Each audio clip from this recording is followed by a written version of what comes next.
prettiest thing I ain't never in all my born days.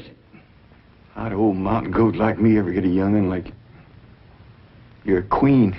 That's what you are in that shiny dress standing there. You're a queen. Feel it, Paul. It's slicker than a toad's belly. I'll get it if it ain't. What kind of dress they call that? Well, this is what you call a ball gown. A ball gown? Well, you's even catching on to what they's named. Well, Miss Hathaway, she pinned a piece of paper onto every dress she got me, telling what it was for. You better tote along the shotgun and keep fellas away. Oh, no, Paul. That's what I'm going out for, to meet some fellas. Hallelujah. You know, you're going to find out something I've been saying is the truth. You don't have to dress up in boys' clothes to have fun with boys. I'm going to keep my promise, Paul. I ain't going to wear nothing but dresses for 3 whole days. And I'm going to keep my promise, too. If you don't have just as much fun as you did climbing trees and wrestling, you can go back to wearing your pants and shirt. Goodbye, Paul.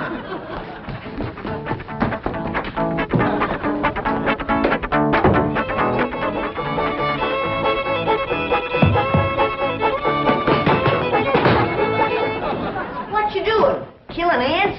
Hey, this place ain't got no ants. I'll tell you something else it ain't got. That's me. I'm gonna pack up and go home. Now, wait a minute. Hold on there. This is home. Not to me it ain't. And for my part, they can give Beverly Hills back to the Indians. Or whoever else was fool enough to come here in the first place. Come on, let's go in here and sit down and we'll talk this whole thing over. You just got your back up because the police made us get rid of all our cows and pigs and chickens and stuff. Well, that didn't help none. But if they don't allow folks to have stock, why have they got that all-fired fancy stock pen down there? Well, Granny, it turned out that there was something called a tennis court. What in tarnation is a tennis? I don't know, but one of these days we'll get us a pair of them and go to raise them out there. Well, you go to raising them. I'm going back home, where I can get some good things in life, like hog jowls and possum shanks. Now, hold on, Granny. Jethro's out hunting possums right now. He won't find none. I've been all over these Beverly Hills, and I tell you it ain't easy. Climbing fences and walls and jumping over hedges to get around those cement ponds where there are a lot of half-naked women laying there smearing themselves with oil and yelling at you to get out, get out. I tell you, Jed, this place is full of the laziest, greasiest, unfriendliest mess of people I ever did lay my eyes on.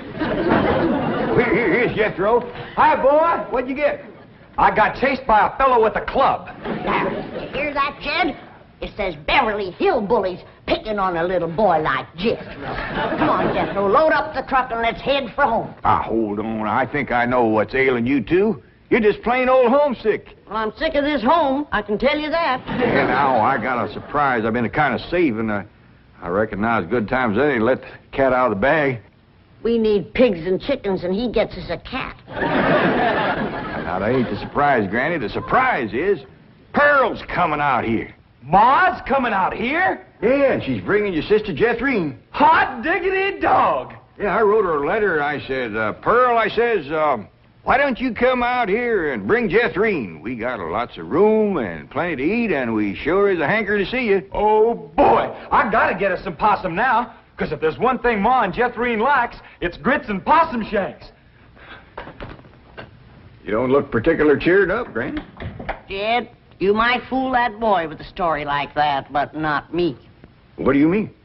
Since when can you write letters? Well, now, Granny, now, wait a minute. Wait a minute. Granny, I didn't write that letter by hand. Held the pencil twist your toes, did you? No, I wrote it by a new way. The banker's secretary showed me. It's called dictation. What's dictation? Oh, it's wonderful, Granny. You just talk and she writes it down. She sure must write fast. Yeah, with a bad hand, too. She got a bad hand? This one, she calls it her shorthand. I don't care how many letters you dictate, Jed. Pearl ain't a-coming out here. Leastwise, not right now. Well, sure she is, Granny. She's looking to find a husband for Jethrine. I'll tell you who Pearl is a-looking to get a husband for her. Pearl. And I think she's got her cap set for that oil man that bought your swamp. Mr. Brewster? Why, he lives clean over to Tulsa. Yeah, but pumping oil brings him over to your place. And I'll bet you pigs to polecats that when he shows up, Pearl ain't fur behind.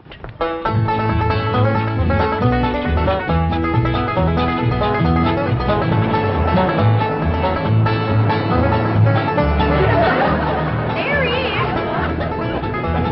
Hold on, Jeffrey.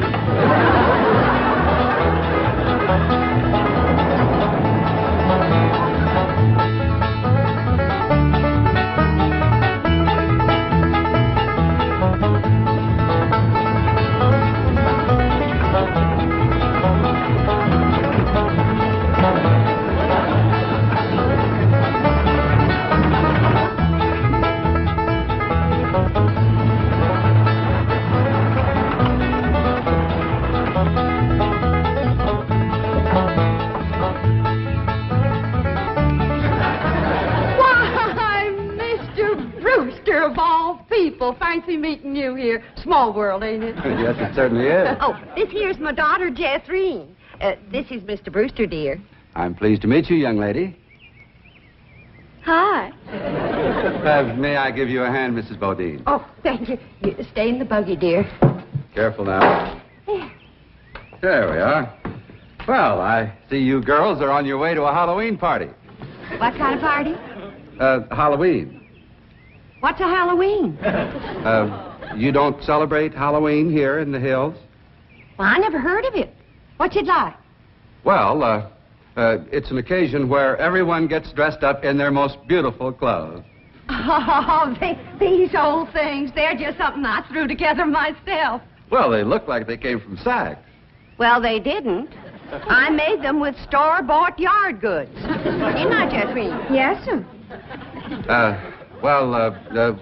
What brings you girls here on this beautiful Indian summer day? Following you. we was headed this way anyway. I promised to keep an eye on the old home place for Cousin Jed, remember? Mm. Oh, I hope he won't mind that I had a telephone put in the cabin. You see, we're using it as a sort of a field office. Oh, he won't mind. Especially if you would show it to me and I could see for myself that there was no damage done to the cabin. Well, that's quite all right. Come along, huh? Yes, stay in the buggy, dear. Well, perhaps you'd like to stretch your legs. They're long enough now. Jethreen's awful tall for age. She takes after her father. Her late father, that is. I'm a widow. Yes, I believe you told me. Oh, that's right. That's when you told me you was a widower. Yes. You, still are, I suppose. A widower? No, yes. Stay in the buggy, dear.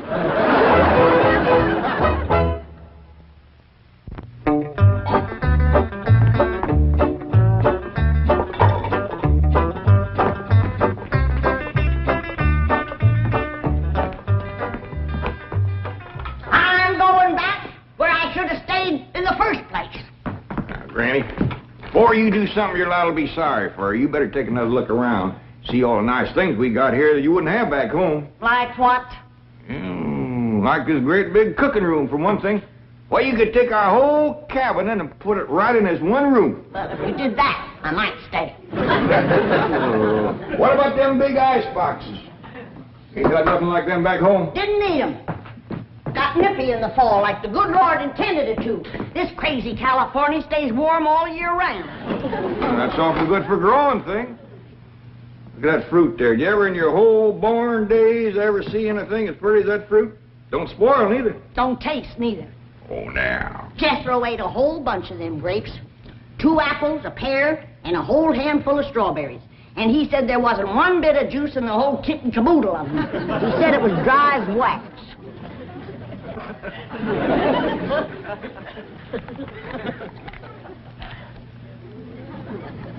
Here's a mighty dry and gummy. Maybe you ain't supposed to eat this fruit.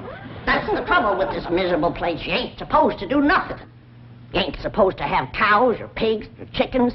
You ain't supposed to fire up the still and make a little moonshine whiskey. Answer me, what can you do in this Beverly Hills? Well, you can do lots of things, Granny. Things you couldn't do back home.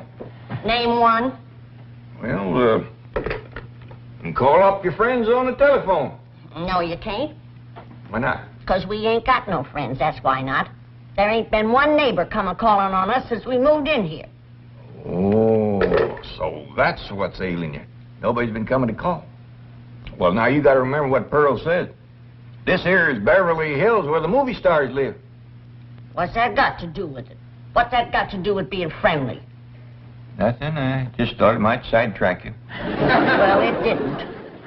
Movie stars are people just like us, ain't they? Yeah, certainly it's prettier. Wouldn't it be worth waiting for if one of these days there come a knock on the door and we go to answer it, and we open up the door and standing there would be Mary Pickford. Mary Pickford? Yeah, with the golden curls hanging down her back and her pretty little rosebud mouth saying friendly things like, howdy there, I'm Mary Pickford. Oh, you'd say to that? I'd say, who's Mary Pickford? That's right. Granny, she's America's sweetheart. You know that movie house where Pearl plays piano on Saturday nights? I heard of it. Well, she says little old Mary is everybody's favorite. Well, tell me this.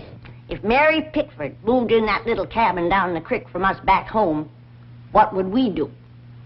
Oh, we'd have gone calling and brought her over a mess of pone and skinned possum. Yeah. And has Mary Pickford brought us a mess of pone and skinned possum? No, she ain't. You gotta remember, Granny, she probably spends 4 or 5 hours a day just fooling with and combing that beautiful curls hangs clear down Uncle to... Jan! Well, hello, Jethro. What'd you get this time? I got arrested. Yeah. Policeman, he took my gun away. He said they don't allow hunting in Beverly Hills. That does it. That does it. Then he pointed to old Duke here. He said, that dog had his rabies shot? And I said, no, sir, that dog ain't had nothing shot. I'm careful with a gun. What'd he say? He said, oh, a wise guy, huh? So he put Duke and me in his police car. But we jumped out and run. Oh, is Ma and Jethro here yet? No, and they ain't a-coming. Now, if you want to see your ma and your sis, you pack up that truck, and you and me will skedaddle back home where folks is friendly. Now, Granny. Doggone if she ain't the muliest little woman. Granny, now just a minute. Now, Granny, will you just let me say one thing? Well, you be quick, 'cause I got a long trip ahead of me. Granny, I know it ain't been easy for you out here. New things is always vexing, especially at your age, but I'm bound and determined to keep this family together. And if you go back to the hills, we's all going with you. Now, I'm asking you please to stay. Not for my sake, but for Ellie Mae. Granny, what this place has done for her is a plain miracle. Why, that wild Injun has become a grand lady. I wish you could have seen her go out that door looking like a queen in a picture book. I tell you, I just wanted to sit down and bawl, the way you done when I married her ma. Now, she's just... She's out there now. Now, just wait, Granny. Wait till you see. In here, Ellie Mae. Huh? You sure was right. Oh, hi, Granny. You don't have to wear boys' clothes to have fun with boys. Mae, you promised me you wouldn't wrestle. I ain't been wrestling. Then what have you been doing in your ball gown? Doing what I'm supposed to do, playing ball. Oh, I made 2 touchdowns and kicked 3 field goals.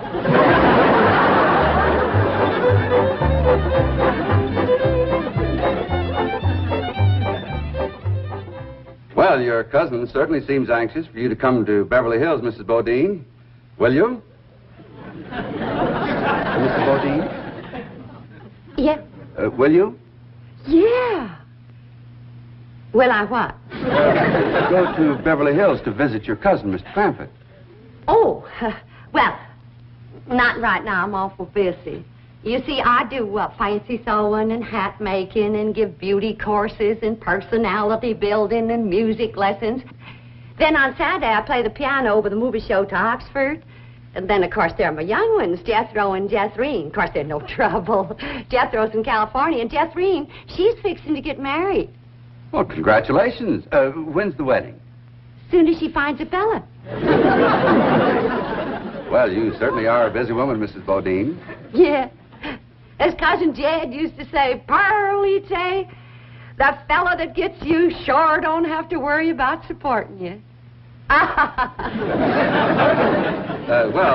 This is the phone I was telling you about. It's called a field telephone. Now, with this, I can communicate directly with the men working at the drilling site.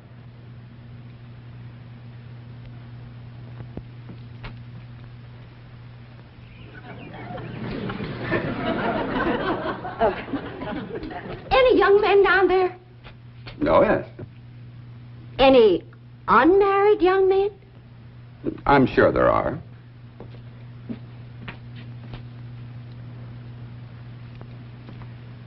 Any tall unmarried young men? Well, they're probably all sizes. Yeah.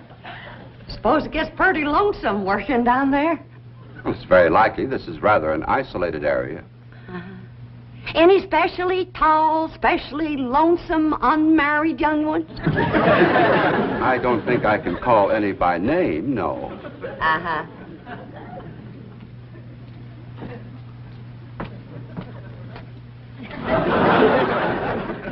Well, I was just wondering.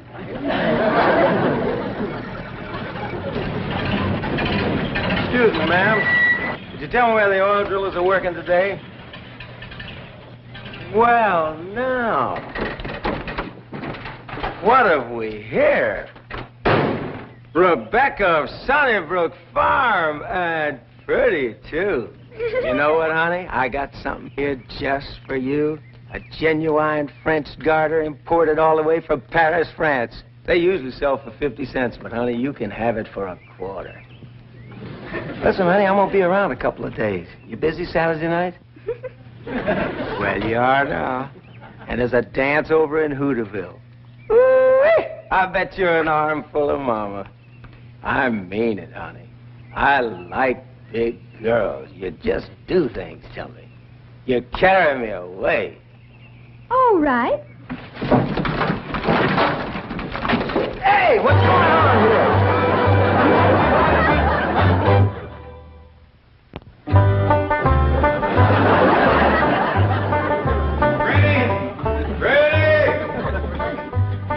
There you are. What are you doing? I'm figuring. And I figure best when I'm fishing. Ain't no fish in there. I ain't fishing for fish. I'm fishing for figuring. Hey, what kind of figuring you fishing for? I'm fishing to figure how I can get home. Now, Granny, I've been doing some figuring, too. And you know, I think I got it figured out how come the neighbors ain't come to visit us. I'm listening. Well, I got it figured. Out here in Beverly Hills, instead of them coming to see us, we go to see them. How come? Oh, I don't know how come. That's just the way I got it figured. Mighty convenient figuring. Granny, it wouldn't do no harm and to give it a try. A lot of things is different out here. Well, I'll fish on it for a spell. Take possum. Feed like a whale. Who said there ain't fish in here? Well, that's the prettiest I ever seen. Ah, I gotcha, you rascal. I'm gonna throw you right in the frying pan. This thing ain't nothing but skin. That's your Beverly Hills for you. All flashy and show on the outside and nothing on the inside where it counts. Fish and people is two different things. We're going to calling on our neighbors, and then we'll do our judging.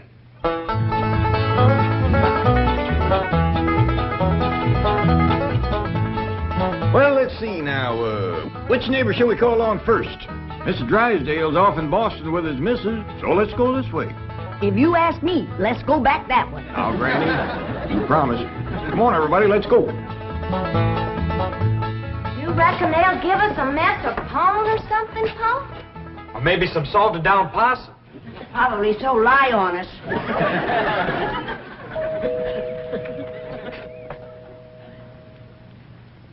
I'm not expecting anyone, Agnes. Oh, it's probably just some children playing trick-or-treat, ma'am. Hi, ma'am. We's the Clamptons. You got something for us? Yes, sir. Aren't you rather big for this? Yes, ma'am, we are. In fact, I don't see how anybody gets through that little door. Just a minute. Come in. Come in and set a spell, as you folks say up in the hill. Well, we, thank you. We got a lot of calls to make. But, this here is Granny. Howdy. Hello? I'm my daughter, Ellie. Oh. My nephew, Jethro. Oh. And I'm Jed. Hello, Jed. I'm Agnes. Just call me Aggie. Mighty nice place you got here, Aggie. Oh, shucks, 'tain't nothing but a heap of bricks, but we call it home. Well, sure is nice to meet up with you. Oh, well, now, wait just a minute. I got something for you. Wait a second. Here you go, Granny, and Ellie, that's for you, and Jethro, that's for you, and Jed. There. Yeah, thank you. That's mighty neighborly of you. And you must come and see us sometime. Yeah, we'll go hunting together. Hey, Aggie, you like to play football? Love it. Well, there's a whole bunch of fellas that plays in the pasture down the way a piece. And they'd like it just fine if I could bring some more girls along. I don't think... Please, can we go out now? Not yet, children. Not till it gets dark.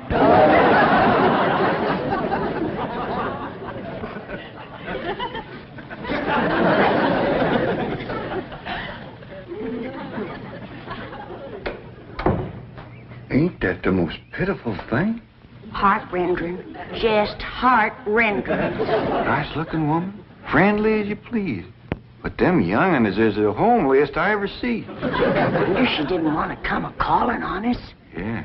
Reckon I'd stay home, too, if my kids looked like that. Kid, I ain't never gonna say a bad word about nobody. I know what you mean. Diggies, every house we went to, they was nice to us, wasn't they? Sure was, Jed. Hey, listen, everybody. I got an idea. Let's call up Cousin Pearl and tell her to come on out here. Uncle Jed, you can't call Ma on the telephone. Mr. Drysdale said we could call anybody we had a mind to. Well, Ma, she ain't got no telephone at home. Don't matter. She ain't never home nohow. The way I look at it, you can't never tell what you can do until you try. Don't forget to spin the wheel.